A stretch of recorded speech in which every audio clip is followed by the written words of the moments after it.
Steeped in history, heritage and once the ancient capital of England, Winchester is an exciting and vibrant city, a dream destination for history lovers. In this video we'll uncover all the major attractions, explain some of its historic past and prepare you to get the most out of a day or weekend in this glorious part of England.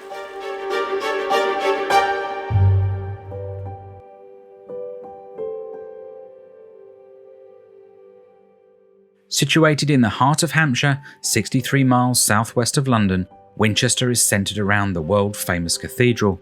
The city has an incredibly rich historic past, from the Iron Age Romans and Saxons and the legendary Round Table, to the poetry of Keats and the death of Jane Austen. There is something here for everyone to enjoy. Getting to Winchester by train from London will take you just 1 hour with direct services daily. It's well served by other major cities as well. National Express run affordable coach services from London, or you can drive yourself to the outskirts of town and park in one of a number of car parks around the city. A good place as any to start is the High Street that follows the original Roman road through the city that was once called Venta Belgarum. As interesting, bustling and lively as it would have been hundreds of years ago. From high-end fashion shops, antiques, cafes and ordinary day-to-day items, it's a delight to walk along this predominantly pedestrianised thoroughfare, even if you're not planning to buy. Take time to look at the historical buildings lining each side, and you'll find an eclectic mix of premises from different eras. Do look up as well, not just ahead, there's a lot to see. Begot House will be one of the highlights, now a pizza restaurant opposite the clock dating back to 1050, formerly a manor house. Don't miss the passageway beside this building, look up at the rooflines and timbers.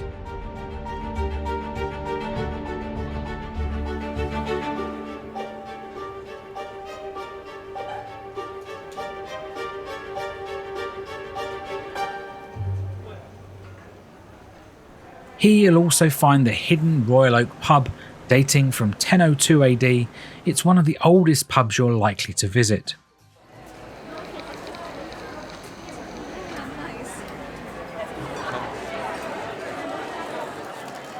Halfway down the street, you will come to a tall pinnacled cross with 5 octagon steps and 12 religious figurines. Buttercross, or City Cross as some call it, dates from the 15th century and it's where countrymen would sell produce. In the 17th century the cross was sold and the outraged locals caused a small riot, saving it from being removed and relocated. It's here you can also see the Pentice, where the upper floors of buildings jut out supported by columns and cover the walkway below. In medieval times, taxes for having homes or shops on the highway meant people extended out upper floors to gain more space but avoid the ground tax. These buildings occupy part of the site of the former Norman palace. You can see a plaque and remnants of Norman stonework from William the Conqueror's palace as you pass through the busy shopping passage from Buttercross to the square. From the square you can also see the top of St Lawrence Church squashed around buildings on the site of William's Palace Chapel. It is still important today as each new Winchester bishop comes to pray and be gowned before going to the cathedral to be enthroned. The rectory of the church can still be seen in the square, but it's now a charming pub called the Eclipse Inn. Built in 1540, it apparently has a lady ghost that haunts the upper floors. There are a number of good cafes and restaurants in this area with summer outdoor seating for a snack or lunch.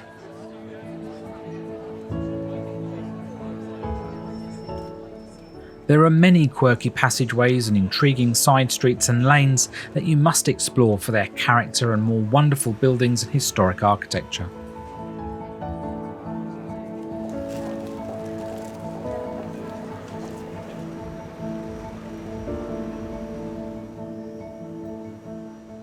Markets are held regularly in the lower High Street, selling local produce, antiques and other items, so it's a good place to browse and purchase something a bit different.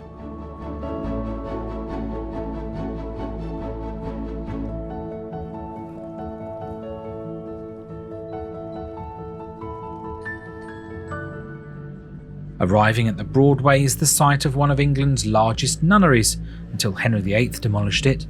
Now the 1870s Gothic GuildHall stands proud on the location.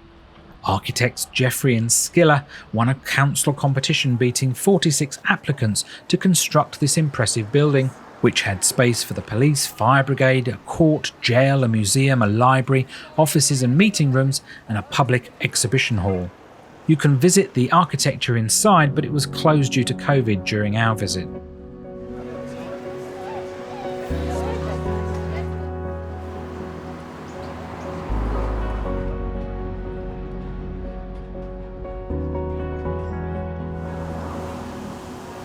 When the Romans departed, the Saxon era began. Their most famous king, Alfred the Great, made Winchester the capital of his kingdom, Wessex. A statue of Alfred, next to the Abbey Gardens, looks up the high street as if still protecting Winchester. It was erected in 1899, marking 1,000 years since his death.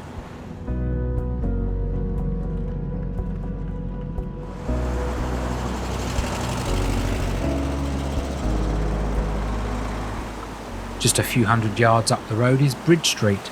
The River Itchen passes through the city, and at this point the city mill has been sited here for 1,000 years. It's still working and one of the oldest in the country. Mostly rebuilt in 1744, the National Trust now looks after it and still mills fresh flour for you to buy when it's open. Check out the National Trust website for opening and pricing information. There is a fascinating past to learn about as you tour the mill and see the milling of the flour. Chesley Rectory, just along from the mill, is full of character and charm, now a restaurant with 600 years history. It's the oldest commercial property in the city, having been a tannery, private home, tea room and more. It's very well preserved.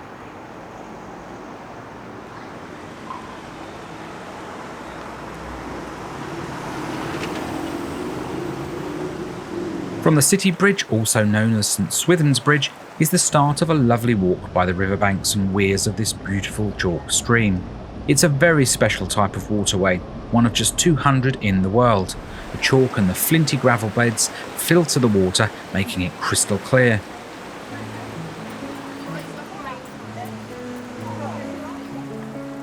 The source of the river starts 7 miles away at the village of Cheriton and travels all the way down to Southampton. This wasn't always the case. The Romans actually diverted the river to pass through this point to reduce the risk of flooding and act as an eastern defensive moat. You can see the only remaining piece of the Roman city wall on this walk.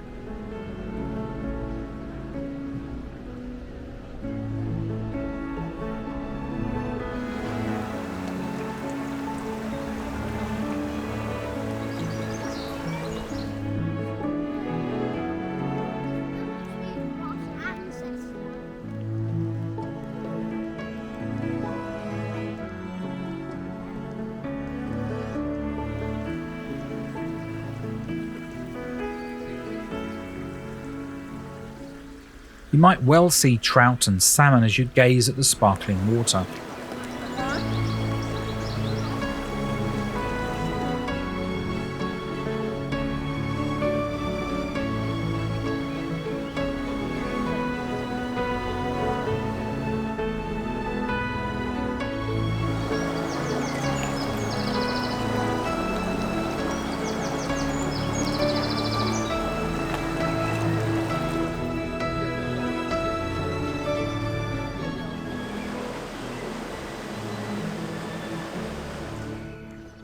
The romantic poet John Keat stayed in Winchester late summer and autumn of 1819.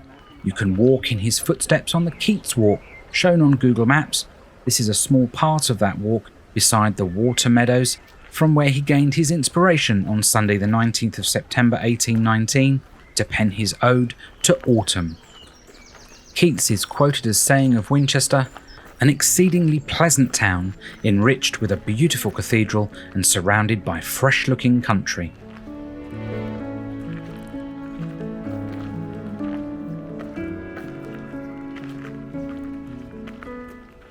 In the vicinity of Keats Walk, you will find College Street and can view the current residence of the Bishop of Winchester.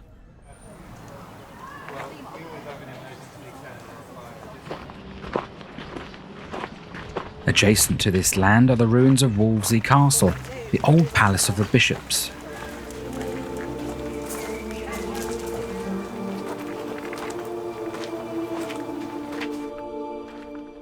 In medieval times, the bishops were rich and powerful men with close ties to the king.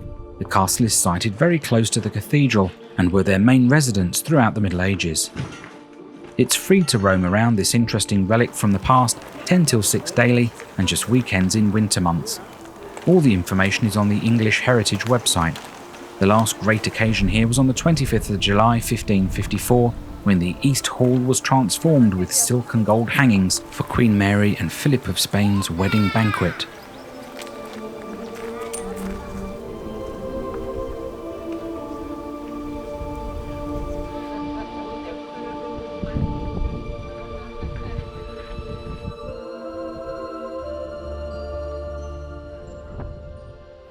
Continuing to walk down College Street past Winchester College, you arrive at a small yellow building.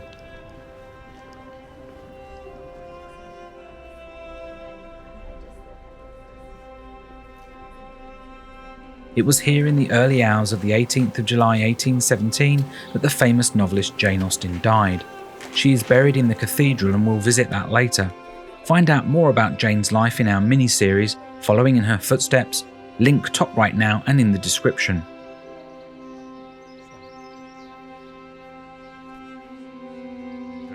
Further up College Street towards the cathedral, we pass an independent bookshop. P&G Wells, opened since 1729 and owned by the Wells family since 1866, has an eclectic mix of books, and Jane Austen and John Keats may well have been visitors. Turning right, you pass through one of two remaining city gates. This is KingsGate, on or near the site of one of the Roman gates. It's 14th century with pedestrian arch walkways each side that were added in the 18th century.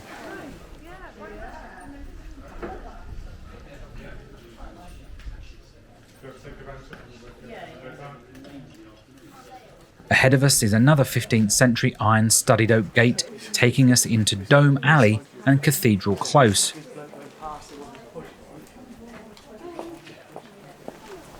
This once gave access to the working courtyard of the Priory. It's still locked up every night. There are some beautiful medieval buildings to view here.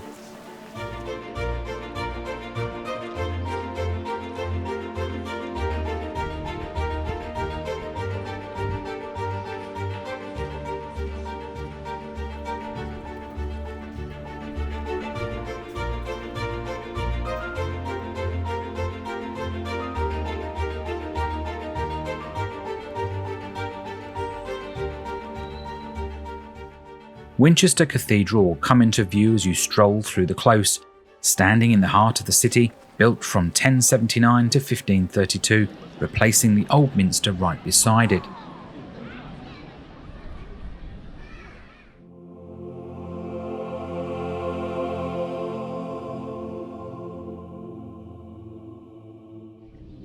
At 170 metres in length, it's the longest medieval church in Europe. There is a fee to enter and all the information on opening and pricing can be found here. Join us inside and see what you can expect from your visit.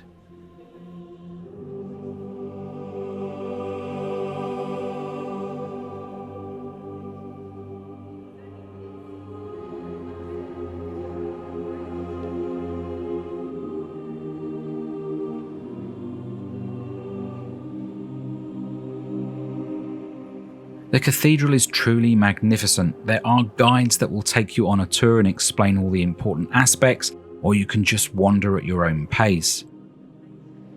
Many of the stained glass windows were smashed by the Roundheads in the English Civil War. The Great West Window is now restored as a beautiful mosaic.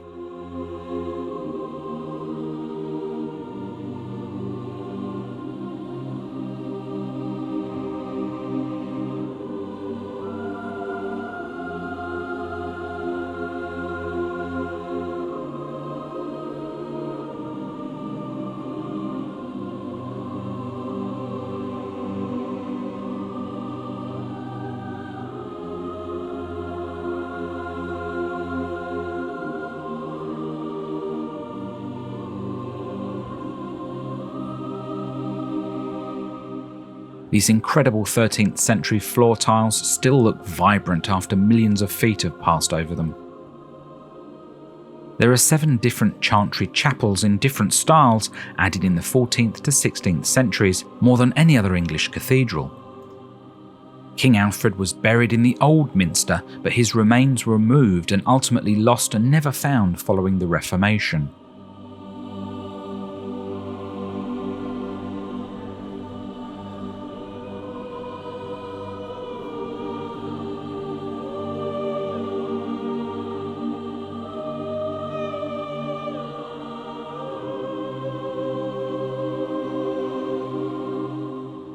Many people come to see the tomb of Jane Austen, buried here just by chance due to family connections long before she was famous.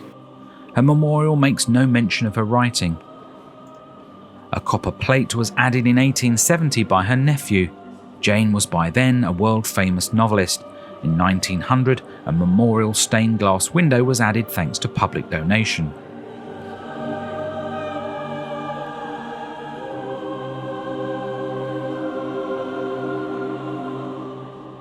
In the early 1900s, the cathedral developed huge cracks due to waterlogged foundations endangering the structure. Early corrective methods only made it worse until William Walker, a deep-sea diver, worked underwater every day for 6 years, placing 25,000 bags of concrete around the foundations.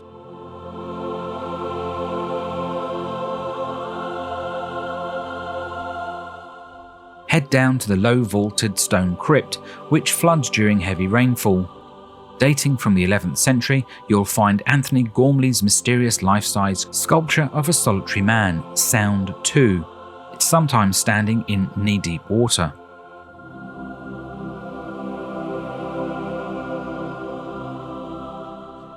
It is truly a wonderful historic place to visit.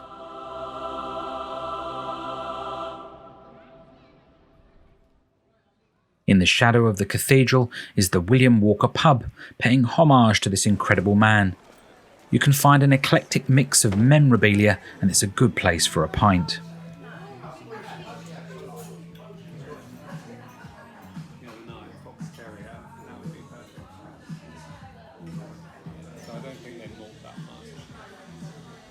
Back in the vicinity of the square is Winchester City Museum, which will set you up with a great deal of information about how the city came to be. Of course, we're helping with that in our guide too.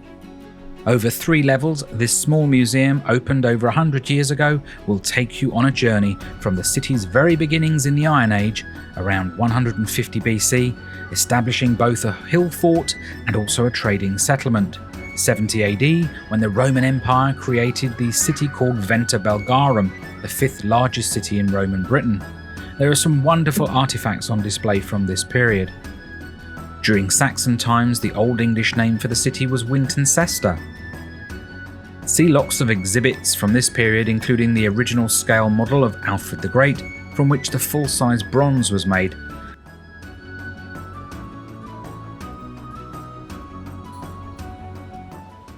Clothing, pottery and coins make for an interesting walk around this gallery.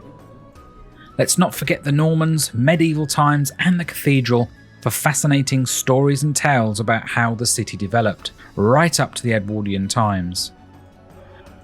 There are plenty of hands-on activities to keep children engaged, from handling real artifacts, COVID permitting, dressing up as Romans or Saxons, to learning from the interactive screens. A centrepiece is an extremely detailed model of the city from Victorian times, painstakingly put together.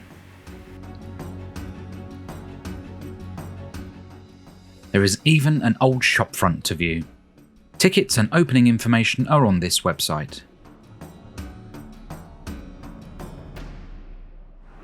We have explored much of Winchester, but we still have the upper area of the High Street to visit, where the first Norman castle in England was built by William the Conqueror and for over 100 years was seat of government for the Norman kings. Here you can see the foundations of one of the towers, but all that really remains is the Great Hall, and what a hall it is, where history and legend meet.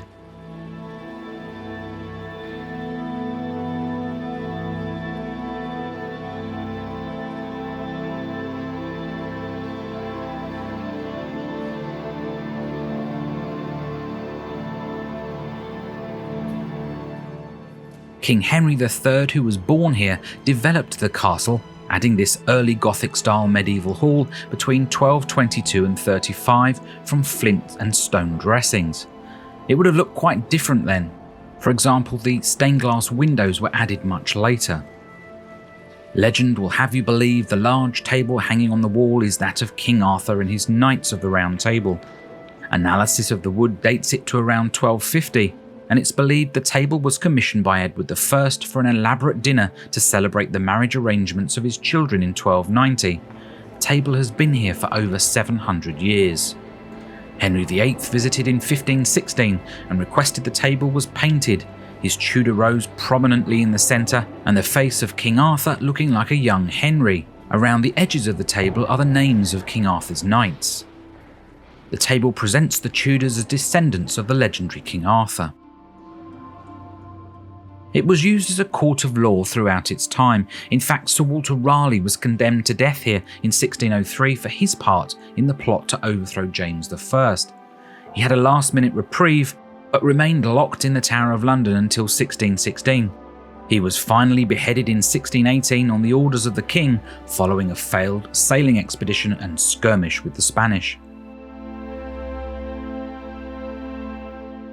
These incredible forged stainless steel gates link the medieval hall to the 20th century law courts right next door. They were added to commemorate the wedding of Prince Charles and Princess Diana in 1981. They are truly amazing in their design. The arch linking the buildings were actually created in 1873, and before that the round table would have hung on this side of the wall.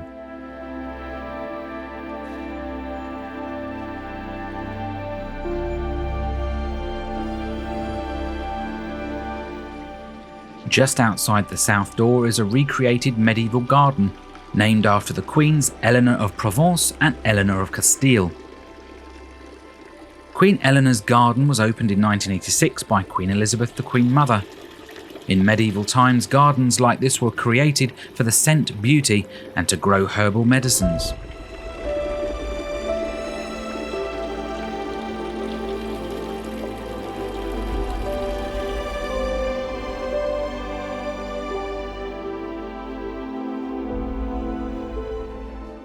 After visiting the long gallery that charts Winchester's history through artwork, you will exit the hall back into the courtyard.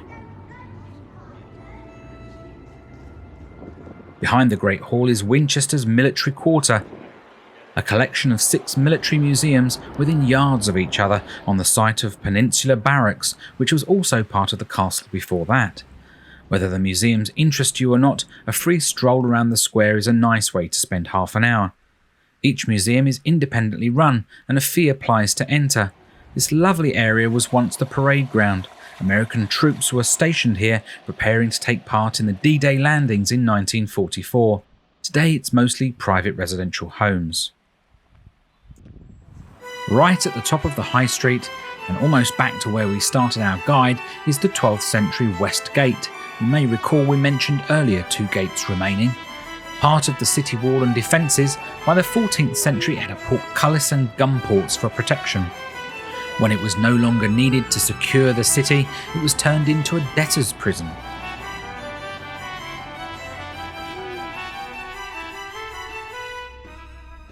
You climb up some steep steps that take you inside this surviving gatehouse to a tiny but charming museum with lovely views over Winchester and down the High Street. The exhibits tell the story of this historic building and the history of Tudor and Stuart Winchester.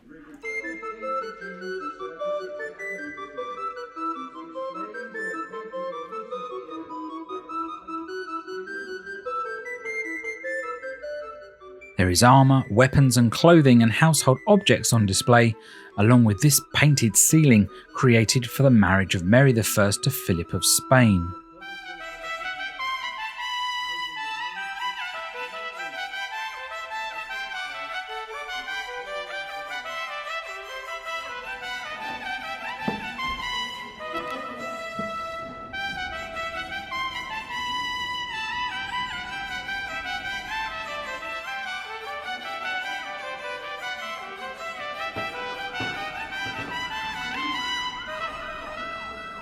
Some more steps take you onto the roof for views that are slightly more restricted than they would have been hundreds of years ago. You can buy a combined ticket to Winchester City Museum here and vice versa to save a few pounds if you're planning on visiting both.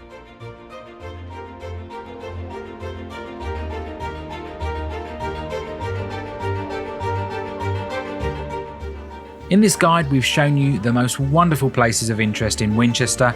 We did all this in one weekend, and you could pick just a few things for a day out. It's very walkable, as you've seen. We hope you enjoyed this tour and use it to help you create your itinerary for a fantastic visit to the ancient capital of England. Do subscribe for more, give us a like or write us a comment. Thanks for watching, and we'll see you again soon.